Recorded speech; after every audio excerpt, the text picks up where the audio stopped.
Hello दोस्तों, welcome back to our YouTube channel. आज हमारी पावर पॉइंट सीरीज़ की चौथी क्लास है और आज की क्लास में हम लोग स्मार्ट आर्ट के बारे में जानेंगे। जैसा कि आप लोगों ने बहुत सारी पीपीटीज में देखा होगा कि लोगों ने बहुत अच्छी और अट्रैक्टिव स्मार्ट आर्ट का यूज़ किया है। तो उस तरह की स्मार्ट आर्ट को कैसे यूज़ करना है और कैसे डिज़ाइन करना है, आज की क्लास में हम लोग सीखने वाले हैं। तो चलिए चलते हैं सीधे पावर पॉइंट पर और क्लास स्टार्ट करते हैं। मैंने पावर पॉइंट ओपन कर लिया है, जिसे आप अपनी स्क्रीन पर देख सकते हैं। पिछली क्लास में हम लोगों ने पैराग्राफ ग्रुप को कवर किया था।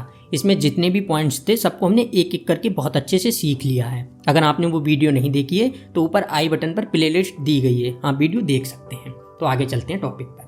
तो देखिए, पहला ऑप्शन क्या है, इंसर्ट स्मार्ट आर्ट। हम लोगों को स्मार्ट आर्ट कैसे इंसर्ट करनी है, इसके दो तरीके हैं और दोनों पूरी तरह से अलग हैं। हम लोग दोनों को देख लेते हैं। तो देखिए, पहले तो स्मार्ट आर्ट इंसर्ट करने के लिए हमें इंसर्ट वाले ऑप्शन पर जाना होगा। जैसे ही आप इंसर्ट टैब पर आएंगे तब आप यहाँ पर देखेंगे स्मार्ट आर्ट का ऑप्शन मिल जाएगा इलस्ट्रेशन ग्रुप में। तो जैसे ही आप स्मार्ट आर्ट पर आएंगे और आपके पास बहुत सारे ऑप्शंस आ जाएंगे। सब जितनी भी स्मार्ट आर्ट हैं सब एक अलग अलग कैटेगरी में डिवाइड हैं। जैसे आप देखेंगे लिस्ट हो गई, प्रोसेस हो गई, साइकिल, मैट्रिक्स, पिरामिड, इस तरह से सारी अलग अलग कैटेगरी में डिवाइड हैं। आपको अपनी प्रेजेंटेशन के लिए जिस भी कैटेगरी की स्मार्ट आर्ट चाहिए आप वो ले सकते हैं। जैसे अभी मैं एक कोई रैंडम ले लेता हूँ, जैसे मैंने ये ले ली है। और जैसे ही आप ओके करेंगे इसके बाद आप देखेंगे स्मार्ट आर्ट जो है वो इंसर्ट हो गई। आप इसको छोटा या बड़ा भी कर सकते हैं। देखिए, जैसे इस तरह से मैंने इसको कर लिया है। अब इसके बाद जो दूसरा तरीका है हम लोग वो देखते हैं कि वो क्या है और वो कैसे इससे अलग है। तो देखिए, जैसे इस पर जाएंगे अब आप अगर देखेंगे पैराग्राफ ग्रुप में यहाँ पर भी एक ऑप्शन दिया गया है कन्वर्ट टू स्मार्ट आर्ट। यहाँ पर भी स्मार्ट आर्ट लिख के आया है, लेकिन यहाँ से हम इंसर्ट ऐसे नहीं कर सकते हैं। जैसे देखिए, अगर अभी मैं यहाँ से कोई भी टेक्स्ट बॉक्स बनाता हूँ और उसके बाद अगर आप देखेंगे अभी ऑप्शन जो है वो आ चुका है, लेकिन इससे पहले ये ऑप्शन हाइड था। ऐसा क्यों है? क्योंकि यहाँ पर दिया गया है कन्वर्ट टू स्मार्ट आर्ट। मतलब हमारे पास जो भी टेक्स्ट है हम उस टेक्स्ट को डायरेक्ट स्मार्ट आर्ट में कन्वर्ट कर सकते हैं। जैसे देखिए, मैंने ऊपर एक रैंडम टेक्स्ट ले रखा है। जैसे ही हम इसको सिलेक्ट करेंगे इसके बाद हम जाएंगे यहाँ पर कन्वर्ट टू स्मार्ट आर्ट। अब यहाँ से अगर हम कोई भी स्मार्ट आर्ट को यूज़ करेंगे, जिसको भी सिलेक्ट करेंगे उसी में जो है टेक्स्ट को स्मार्ट आर्ट में यूज़ हो जाएगा। जैसे देखिए, आप जैसे ही मैं जिस पर जा रहा हूँ आप देख सकते हैं उसी स्मार्ट आर्ट में आ जा रहा है। लेकिन अगर अभी आप देखेंगे तो ये ऐसा क्यों है कि 3 जो है खाली, क्योंकि हमारे पास टेक्स्ट जो था वो कम था। अगर ज़्यादा टेक्स्ट होता 4 पॉइंट्स में तो चारों पॉइंट्स में आ जाता, लेकिन अभी ये 1 में आया है। तो अगर हमें कभी सिर्फ स्मार्ट आर्ट चाहिए है तब हमें इंसर्ट से करना होगा, और अगर हमारे पास टेक्स्ट है और उसको डायरेक्ट स्मार्ट आर्ट में कन्वर्ट करना है तब हम वहाँ से कर सकते हैं। इसके बाद आगे देखते हैं आगे क्या है। आगे है साइज एंड पोजीशन। मतलब अगर हमें स्मार्ट आर्ट का साइज कम या ज़्यादा करना है या उसकी पोजीशन चेंज करनी है तो वो किस तरह से करनी है। पहले तो मैं एक कोई भी स्मार्ट आर्ट सेलेक्ट कर लेता हूँ, उसके बाद आपको दिखाता हूँ। एक सेकंड, स्मार्ट आर्ट पर गए और यहाँ से एक साइकिल पर कोई भी ले लेता हूँ, ये वाली ले ली। जैसे देखिए, अभी हमने इसको सिलेक्ट किया है। इसके बाद आप देखेंगे इसके साइज़ को छोटा या बड़ा कैसे कर सकते हैं। अभी तो देखिए, अगर पूरा साइज़ छोटा या बड़ा करना है तब आप डायरेक्ट ड्रैग करके कर सकते हैं, लेकिन अगर आपको किसी एक शेप का कम करना है या ज़्यादा करना है तब आप कैसे करेंगे। देखिए, जैसे ही हम इस पर क्लिक करेंगे किसी भी शेप पर तब आप देखेंगे कि वो शेप जो है वो सिलेक्ट हो चुका है। इसके बाद आप इसको जैसे ही माउस से इस तरह से छोटा या बड़ा किसी तरह का कर सकते हैं, आपको जिस तरह का करना है। इस तरह से आप जिसको भी चाहते हैं उसको कर सकते हैं। जैसे देखिए, अभी हम फिर से इसको छोटा करते हैं तब आप देखेंगे ये छोटा हो गया। अगर इसको और बड़ा करना है तब आप देखेंगे एरो जो है वो और बड़ा हो चुका है। इस तरह से आपको जिसको छोटा करना है, बड़ा करना है, आप उसको कर सकते हैं। अगर आपको इसकी पोजीशन चेंज करनी है तब आप यहाँ पर देखेंगे जैसे ही हम किसी भी शेप को सिलेक्ट करते हैं तो उसके बाद आप यहाँ पर देखेंगे एक एरो जो है वो घुमा हुआ सर्कल फॉर्म में आ जाता है। तो इस पर जैसे ही हम कर्सर को ले जाएंगे इसके बाद आप देखेंगे जैसे ही हम कर्सर को घुमाएंगे ये हमारा शेप जो है वो घूम जा रहा है।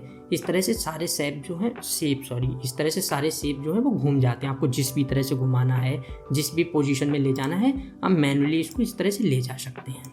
तो इसके बाद आगे देखते हैं। आगे क्या है, कलर एंड आउटलाइंस। मतलब अगर हमें अपनी प्रेजेंटेशन में हमने जो भी शेप यूज़ किए हैं उनके कलर चेंज करने हैं तो किस तरह से करने हैं। तो देखिए, इसके 2 ऑप्शन हैं। एक तो अगर रैंडम हम जब भी कोई स्मार्ट आर्ट जो भी इंसर्ट करते हैं तो उसके बाद यहाँ पर एक डिज़ाइन का ऑप्शन आ जाएगा।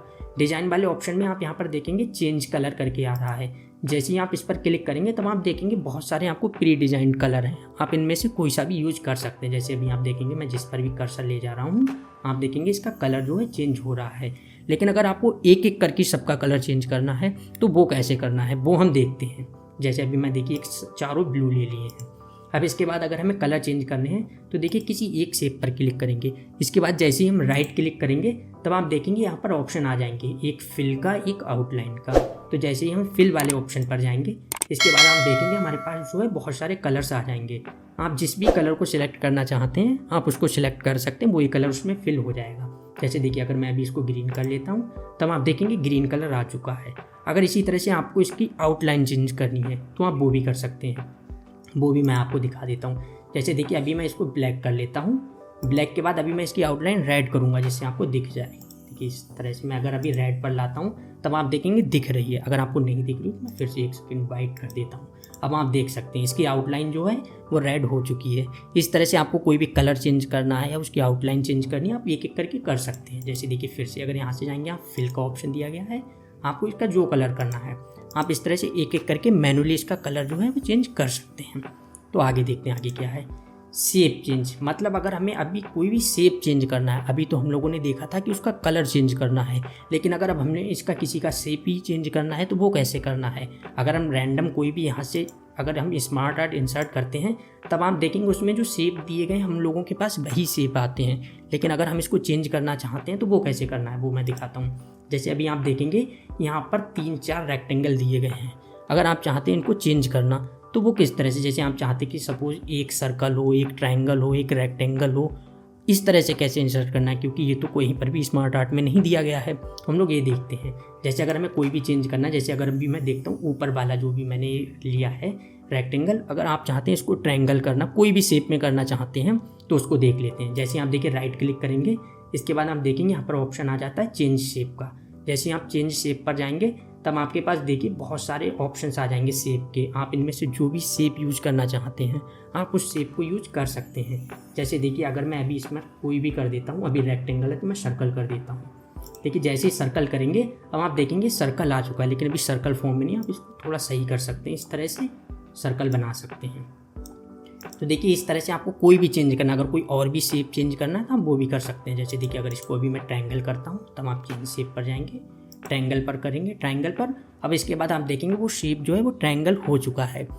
अच्छा, ये तो हम लोगों ने देखा था कि अगर हमें कोई शेप चेंज करना है तो वो किस तरह से करना है, लेकिन कई बार क्या होता है कि अगर हमसे कोई गलत शेप इंसर्ट हो गया है तो आप चाहते हैं वही शेप चाहते हैं जो हम लोगों ने स्मार्ट आर्ट इंसर्ट की थी स्मार्ट आर्ट में जो था, तो वो कैसे चाहिए। तो देखिए एक तो इसका यही तरीका है कि हम लोग राइट क्लिक करें और यहाँ पर जो आ रहा है चेंज शेप का, यहाँ से शेप चेंज कर लें। लेकिन यहाँ से हो सकता है आपको शेप याद ना रहे या कुछ प्रॉब्लम हो तो आप बिल्कुल डायरेक्ट इसको राइट क्लिक करेंगे, यहीं पर आप देखेंगे रिसेट शेप का ऑप्शन दिया गया है, तो आप यहाँ से डायरेक्ट रिसेट कर सकते हैं। लेकिन जब आप इसको रिसेट करेंगे तो इसमें बस एक चेंजिंग हो जाएगी, जो कलर हम लोगों का पहले से ही था, हमने जब इंसर्ट किया था या जो भी हम लोगों ने इसमें एडिटिंग की थी वो सारी हट जाएगी। कोई टेक्स्ट लिखा हो या कोई इमेज वगैरह इंसर्ट की हो वो सारी हट जाएंगी। तो देखिए इस तरह से आप रिसेट कर सकते हैं, बस इसीलिए हम लोग चेंज शेप करते हैं, रिसेट नहीं करते। लेकिन अगर आपने कोई पूरी स्मार्ट आर्ट क्रिएट कर ली है और आपसे वो गलत बन गई है तो आप उसको एक साथ चाहते हैं फिर से उसको रिसेट करना, तो वो कैसे करनी है। तो देखिए जैसे आप यहाँ पर जाएंगे, इसको क्लिक करेंगे, मतलब सिलेक्ट करेंगे, इसके बाद राइट क्लिक करेंगे तो आप यहाँ पर देखेंगे एक ऑप्शन दिया गया रीसेट ग्राफिक का। इसका मतलब है हम लोगों ने अब तक जितनी भी एडिटिंग की है, जितना भी टेक्स्ट इंसर्ट किया है या जो जो चीज़ें इसमें लिखी हैं वो सारी एक साथ रीसेट हो जाएंगी, चाहे उसके कलर्स चेंज किए हों, कुछ भी किया हो, सारे ग्राफिक्स चेंज हो जाएंगे। तो देखिए जैसे ही हम इसको करेंगे रीसेट करेंगे तब आप देखेंगे सारे ग्राफिक्स जो हैं इसके चेंज हो चुके हैं। तो इस तरह से अगर आपको कोई कभी लगता है कि ज़रूरत है सारे कलर्स चेंज करने की, सारे ग्राफिक्स चेंज करने की, तब आप यहाँ से कर सकते हैं। इसके बाद आगे चलते हैं, आगे देखते हैं क्या है। आगे आएंगे तब क्या दिया गया, चेंज लेआउट का। अभी तो हम लोगों ने देखा था शेप चेंज करने का, कि अगर हमें कोई शेप चेंज करना है तो वो किस तरह से करना है। जैसे अगर मान लीजिए हमें यहाँ पर कोई सर्कल चाहिए था, ट्रायंगल चाहिए था, वो कर लेंगे। लेकिन कई बार क्या होता है जब हम लोग स्मार्ट आर्ट इंसर्ट कर रहे होते हैं तो हमसे स्मार्ट आर्ट ही गलत इंसर्ट हो जाती है और आप चाहते हैं उसको चेंज करके कोई दूसरी यूज़ करना, तो वो किस तरह से करनी है। देखिए आप यहाँ पर जाएंगे, इसके बाद आप देखेंगे ऊपर यहाँ पर फॉर्मेट के पास में एक डिज़ाइन वाला ऑप्शन आ जाएगा। जैसे ही आप डिज़ाइन वाले ऑप्शन पर जाएंगे, इसके बाद आप यहाँ पर देखेंगे लेआउट्स का ऑप्शन आ रहा है। जैसे ही आप लेआउट्स पर जाएंगे तब आप देखेंगे यहाँ पर बहुत सारे लेआउट्स आ गए हैं। आपको इनमें से जो भी लेआउट्स चाहिए हैं उसकी जगह पर आप उसको कर सकते हैं। जैसे देखिए अभी तो ये है, लेकिन अगर हम मोर लेआउट्स में जाते हैं और इसके बाद हमें कोई भी चाहिए होता है, जैसे अगर अभी हम मैट्रिक्स वाला कोई ले लेते हैं और आप देखेंगे हम ये वाला ले लेते हैं। जैसे ही हम इसको ओके करेंगे तब आप देखेंगे वो नीचे वाला जो शेप था वो चेंज हो जाएगा, सॉरी नीचे वाली जो भी स्मार्ट आर्ट थी वो चेंज हो जाएगी। जैसे देखिए हमने इसको ओके किया है, आप देखेंगे पूरा का पूरा लेआउट्स जो है वो चेंज हो चुका है। तो इस तरह से आप लेआउट भी चेंज कर सकते हैं। आगे देखते हैं क्या है। आगे है शेप इफेक्ट का, मतलब हमारे पास जो भी शेप हैं इनमें हम अलग अलग इफेक्ट भी दे सकते हैं। अब वो किस तरह से देना है वो भी देख सकते हैं। देखिए जैसे ही आप किसी भी शेप पर क्लिक करेंगे इसके बाद आप देखेंगे आपके पास यहाँ पर खुद से ही कुछ ऑप्शन आ गए हैं। ये जो डिज़ाइन वाले टैब में दिख जाएंगे आपको स्मार्ट आर्ट स्टाइल करके, यहाँ से भी आप चेंज कर सकते हैं। जैसे देखेंगे आप ये अलग अलग तरह के चेंज कर सकते हैं, लेकिन अगर आपको और अच्छे से चेंज करना है तब आप देख सकते हैं यहाँ पर फॉर्मेट का ऑप्शन दिया गया होगा। आप जैसे ही फॉर्मेट वाले ऑप्शन पर आएंगे इसके बाद आप यहाँ पर देखेंगे शेप इफेक्ट का ऑप्शन मिल जाएगा शेप स्टाइल में। जैसे ही आप इस पर जाएंगे तो इसके बाद आप देखेंगे आपके पास बहुत सारे प्रीसेट्स आ गए हैं। आप इनमें से कोई सा भी प्रीसेट यूज कर सकते हैं। जैसे देखेंगे अभी पहला वाला हमने सिलेक्ट कर रखा था, जैसे ही हम कर्सर ले जा रहे हैं कहीं पर भी तो वो चेंज हो जा रहा है। इसके बाद आप नीचे देखेंगे 3D रोटेशन करके भी ऑप्शन है। आप यहाँ से कोई भी अपने शेप को 3D रोटेट भी कर सकते हैं। इस तरह से आप देख सकते हैं, जैसा भी आप चाहते हैं इफेक्ट देना उस तरह का आप इफेक्ट दे सकते हैं। यहाँ से आप और भी देखेंगे ग्लो वगैरह भी हैं, अगर आपको कोई ग्लो देना है तो वो भी दे सकते हैं। जैसे अभी मैं दिखा देता हूँ, एक येलो कलर का दिया है। अब आप देखेंगे इस शेप में जो है येलो कलर का ग्लो आ चुका है। इस तरह से आपको जो भी इसमें एडिटिंग करनी है, इसमें इफेक्ट देना है, ग्लो देना है, आपको दे सकते हैं। अगर शेडो वगैरह भी देनी है तब आप यहीं से दे सकते हैं। जैसे आप देखिए शेप इफेक्ट में जाएंगे तो यहाँ पर फॉर्मेट में जाकर शेप इफेक्ट में देखिए पहला ही ऑप्शन होगा शेडो का। यहाँ से आप अलग अलग तरह की शेडो दे सकते हैं, जैसे इनर हो गई, आउटर हो गई, आपको जो भी चाहिए वो दे सकते हैं। सॉफ्ट एज का भी ऑप्शन दिया गया है। इस तरह से आपको बहुत सारे ऑप्शन हैं। रिफ्लेक्शन है, जैसे आप रिफ्लेक्शन भी दे सकते हैं। इसको आपको अपनी प्रेजेंटेशन के लिए जो भी ज़रूरी है आप वो दे सकते हैं। चलिए ये तो हो गया। इसके बाद आगे देखते हैं। अब क्या है यूज़ इमेज इन शेप, मतलब हम किसी भी शेप में इमेज को इंसर्ट कर सकते हैं। अब वो किस तरह से करनी है हम लोग ये भी देख लेते हैं। जैसे देखिए अगर इस वाले पर हमें इंसर्ट करनी है तो हम राइट क्लिक करेंगे। जैसे ही हम राइट क्लिक करेंगे इसके बाद आप देखेंगे यहाँ पर आ जाएगा फॉर्मेट शेप। तो जैसे ही हम फॉर्मेट शेप पर क्लिक करेंगे तो इसके बाद आप देखेंगे यहाँ पर ऑप्शन आ जाएगा जो भी फिल है। फिल को जैसे ही हम ओपन करेंगे यहाँ पर एक ऑप्शन दिया गया होगा पिक्चर और टेक्सचर फिल। तो जैसे ही हम इस पर क्लिक करेंगे तो इसके बाद आप देखेंगे यहाँ पर एक ऑप्शन आ जाएगा फाइल से इंसर्ट करने का। तो इंसर्ट पिक्चर फ्रॉम फाइल। तो जैसे ही हम यहाँ से फाइल में हमारे पास जो भी इमेज है, हम जो भी इंसर्ट करना चाहते हैं तो वो हम यहाँ से इंसर्ट कर सकते हैं। जैसे देखिए इस पर जाते हैं, इसके बाद मैं कोई एक इमेज इंसर्ट कर देता हूँ। जैसे मैं ये इंसर्ट कर देता हूँ। जैसे ही इंसर्ट करेंगे अब आप देखेंगे उसी शेप में जो है इमेज इंसर्ट हो गई। अब हम इस पर कोई भी टेक्स्ट लिख सकते हैं। अब ये शेप नहीं, यहाँ पर शेप की जगह हम इमेज यूज़ कर रहे हैं। इस तरह से आपको कोई भी शेप चाहते हैं, आप उस शेप में इमेज इंसर्ट करना चाहते हैं, आप कर सकते हैं।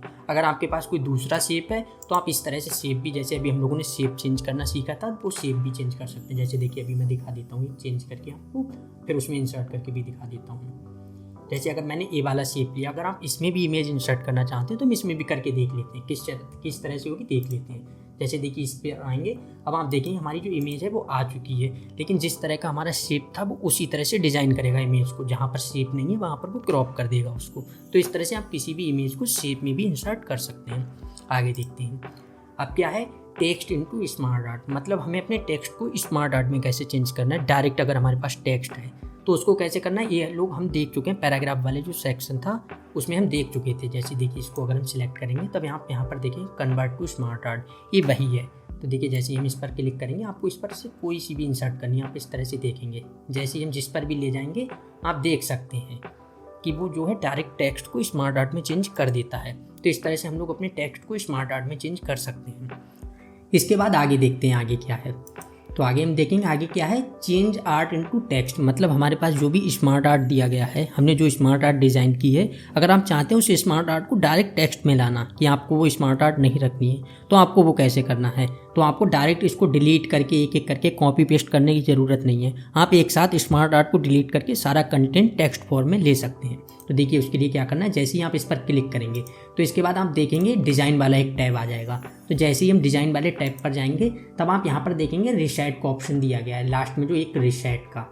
तो देखिए यहाँ पर रिसेट ग्राफिक एक पहला दिया गया है और दूसरा दिया गया है कन्वर्ट। तो जैसे ही हम कन्वर्ट पर जाएंगे तो यहाँ पर आप देख सकते हैं कन्वर्ट टू टेक्स्ट। तो जैसे ही हम इस पर क्लिक करेंगे तब आप देखेंगे सारा कंटेंट जो है हमारा वो टेक्स्ट फॉर्म में आ जाएगा। तो देखिए जैसे ही क्लिक करते हैं अब आप देखेंगे हमारे पास जितना भी कंटेंट था वो सारा टेक्स्ट फॉर्म में आ गया है। इससे पहले जो था हमारा स्मार्ट आर्ट फॉर्म में था। जैसे देखिए मैं बैक करके दिखा देता हूँ। तो बस आपको यही करना है। इसी तरह से आपको क्या करना है, बस इस पर क्लिक करना है, यहाँ पर डिज़ाइन में जाना है और यहाँ पर कन्वर्ट पर जाकर कन्वर्ट टू टेक्स्ट, इस तरह से आप अपने सारे कंटेंट को टेक्स्ट में ले सकते हैं एक साथ। आगे देखते हैं आगे क्या है। तो आगे है सेव एज इमेज, मतलब हमारे पास कोई भी हमने स्मार्ट आर्ट को डिज़ाइन किया है, जो भी हमने स्मार्ट आर्ट बनाई है, आप चाहते हैं उस पूरी स्मार्ट आर्ट को इमेज की तरह लेना, कि आप उसको इमेज की तरह सेव करना चाहते हैं। तो देखिए इसके लिए आपको क्या करना है, जैसे ही आप इस पर जाएंगे राइट क्लिक करेंगे तब आप यहाँ पर देखेंगे आपके पास एक ऑप्शन आ जाएगा सेव एज पिक्चर। तो जैसे ही आप सेव एज पिक्चर पर जाएंगे तब आप देखेंगे इसको पिक्चर की तरह सेव भी कर सकते हैं। तो देखिए जैसे ही आप इस पर जाएंगे सेव एज पिक्चर, आप देखेंगे आपके पास फाइल में सेव करने का ऑप्शन आ गया, आपको कहाँ पर सेव करना है आप इस तरह से सेव कर सकते हैं। जैसे मैं सेव कर दूंगा, अब आप देखेंगे जो है सेव हो चुकी है। अच्छा, इसके बाद जो है एक पॉइंट रह गया था, हम लोग वो भी सीख लेते हैं। तो पहले तो एक नई स्लाइड इंसर्ट कर लेते हैं। तो स्लाइड इंसर्ट करने के लिए या तो हम कंट्रोल M करेंगे या हम एंटर भी करेंगे, तब भी स्लाइड इंसर्ट हो जाएगी। अब इसमें पहले तो हमें क्या करना है, एक स्मार्ट आर्ट को इंसर्ट करना है। तो देखिए हम कोई भी एक स्मार्ट आर्ट इंसर्ट कर लेते हैं, साइकिल वाली कर लेते हैं, चलिए 3 वाली कर लीजिए। जैसे ही हम इसको इंसर्ट करेंगे तब आप देखेंगे अभी हमारे पास जो ये आई है स्मार्ट आर्ट, इसमें एक मेन हेडिंग का है और 3 सब हेडिंग का है। लेकिन हो सकता है हम जब प्रेजेंटेशन बना रहे हों तब हमारे पास 4 सब हेडिंग होंगी या 5 होंगी, इस तरह से ज़्यादा भी हो सकती हैं या कम भी हो सकती हैं।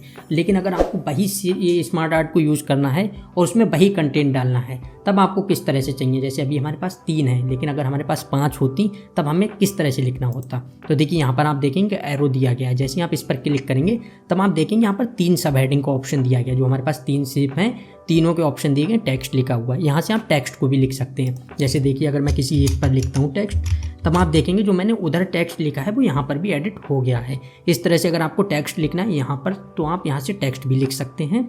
लेकिन अगर आपको यहीं पर 3 की जगह 4 चाहिए होती हैं, ये जो भी है शेप, तो आपको क्या करना होता है, जैसे ही आप एंटर करेंगे तब आप देखेंगे हमारे पास 4 शेप आ गए। अगर आपको 5 चाहिए होते तब आप फिर से एंटर करेंगे, आप देखेंगे हमारे पास 5 शेप जो हैं वो आ चुके हैं। अगर आपको इसी को डिलीट करना होता तब बस आप बैक कर देंगे। इसके बाद जैसे ही हम देखिए बैक करेंगे, यहाँ से कट का निशान आ रहा है, मतलब वो हट चुका है। अभी देखिए हमारे पास 3 थे, लेकिन अगर आपको इनमें से भी कम करना है, जैसे कोई एक कम करना है, तो देखिए हम जैसे ही बैक करेंगे अब आप देखेंगे हमारे पास जो है सिर्फ 2 ही बचे हैं। तो इस तरह से आप जो भी करेंगे आप उस तरह से एडिट कर सकते हैं। तो देखिए ये तो हो गया कि अगर हमें कोई भी शेप को बढ़ाना था, कम करना था, इस तरह से। लेकिन इसका एक और तरीका भी है। जैसे देखिए अभी हम राइट क्लिक करेंगे तब आप यहाँ पर भी देखेंगे ऐड शेप का ऑप्शन दे रहा है। यहाँ पर देखिए add shape after, add shape before, इस तरह से भी आप शेप को ऐड कर सकते हैं। देखिए जैसे ही आप जाएंगे बिफोर करेंगे तब आप देखेंगे इस तरह से भी शेप जो है वो इंसर्ट हो गए हैं।